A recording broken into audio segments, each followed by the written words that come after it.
ये है Jeff Bezos, Amazon का मालिक और दुनिया का सबसे अमीर आदमी, जिसकी नेटवर्थ 2006 से 2018 तक 127 बिलियन डॉलर तक बढ़ी है। It's a lot of money. But उसने टैक्स कितना पे किया? 1.4 बिलियन डॉलर, लगभग 1.1%, जबकि यूएस में इनकम टैक्स 10 से 37% तक जाते हैं। और ये है वॉरेन बफेट, जिनकी नेटवर्थ है 136 बिलियन डॉलर। हाँ, मुकेश अंबानी से भी कहीं अमीर, जिनका कहना है कि उनका टैक्स रेट उनकी अपनी सेक्रेटरी से भी कम है। वेल्थी लोगों के पास पैसा तो बहुत आता है, but most of the time या तो वो लो टैक्स पे करते हैं या कभी कभी करते ही नहीं है। सिर्फ यूएस ही नहीं, बल्कि कई कंट्रीज के टॉप अरबपति लोग इनकम टैक्स बहुत कम या ऑलमोस्ट पे ही नहीं करते। Was all this legal?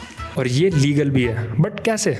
क्योंकि इनकम टैक्स भरना कंपलसरी है। जिनकी इनकम भी उस टैक्स ब्रैकेट में आती है और ये लोग तो उससे भी कहीं ज्यादा कमाते हैं, फिर भी इन्हें टैक्स नहीं भरना पड़ता। Credit Suisse global wealth report of 2019, जिसके अकॉर्डिंग इंडिया में 2019 में लगभग 7,25,000 मिलियनियर्स थे, $1 मिलियन यानी 8 करोड़ से भी ज्यादा वेल्थ रखने वाले।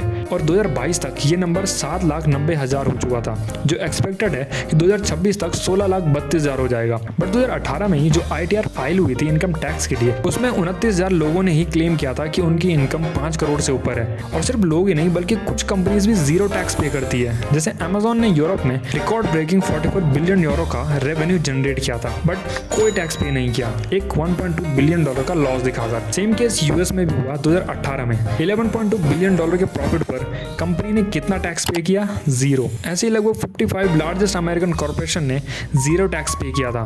टैक्स अवॉइड करने के कई तरीके हैं, इनकम टैक्स और कॉर्पोरेट टैक्स दोनों के लिए।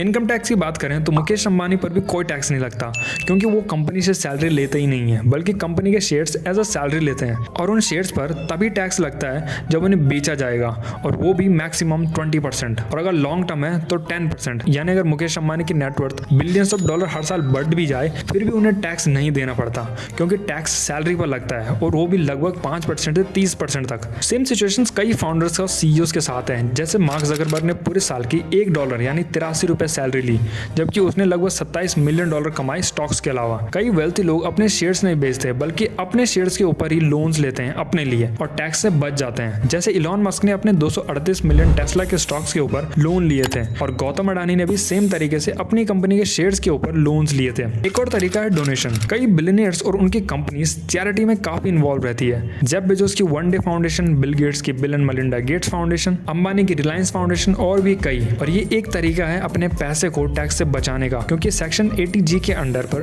टैक्स डिडक्शन मिल जाता है। कई बार बिलियनियर्स कुछ और कंपनीज भी फॉर्म करते हैं जो फेक होती है या कुछ नहीं करती, बट वो पैसे को घुमाने का काम करती है। जैसे नाइकी ने एक कंपनी बर्मुडा में बनाई थी, जो नाइकी के लोगों को ओन करती है। अब बर्मुडा में टैक्स नहीं लगता, और जो भी प्रॉफिट यूरोपियन मार्केट से होता है, जिस पर एक्चुअली में टैक्स लगना था, अब कंपनी रिपोर्ट करती है कि उन्हें लोगों के ओनर को भी रॉयल्टी देनी है, और इस तरह से वो सारे पैसे यूरोप से बर्मुडा शिफ्ट हो जाते हैं बिना टैक्स पे किए। कई बार वेल्थी लोग कई ऐसी चीजें खरीदते हैं जो है तो अपने लिए, बट उन्हें कंपनी के एक्सपेंसेस में शो करके कम से कम प्रॉफिट दिखाने की कोशिश करते हैं, ताकि टैक्सेबल इनकम कम से कम रहे। जैसे अगर कोई कार लेता है तो उस कार को एक्सपेंसेस की तरह अपनी कंपनी के नाम पर दिखा सकता है। और यही नहीं, एक सैलरी वाला पर्सन भी अगर एक कार EMI पर लेता है तो उसमें EMI का इंटरेस्ट रेट टैक्सेबल इनकम से रिड्यूस हो जाता है। यूनाइटेड स्टेट में अगर कंपनीज रिसर्च एंड डेवलपमेंट पर इन्वेस्ट करती है तो वहाँ का टैक्स सिस्टम उन कंपनीज को बढ़ावा देने के लिए उन्हें टैक्स पर छूट देता है। इसके अलावा भी कई तरीके हैं टैक्स अवॉइड करने के, इनकम और कॉर्पोरेट टैक्स दोनों के लिए।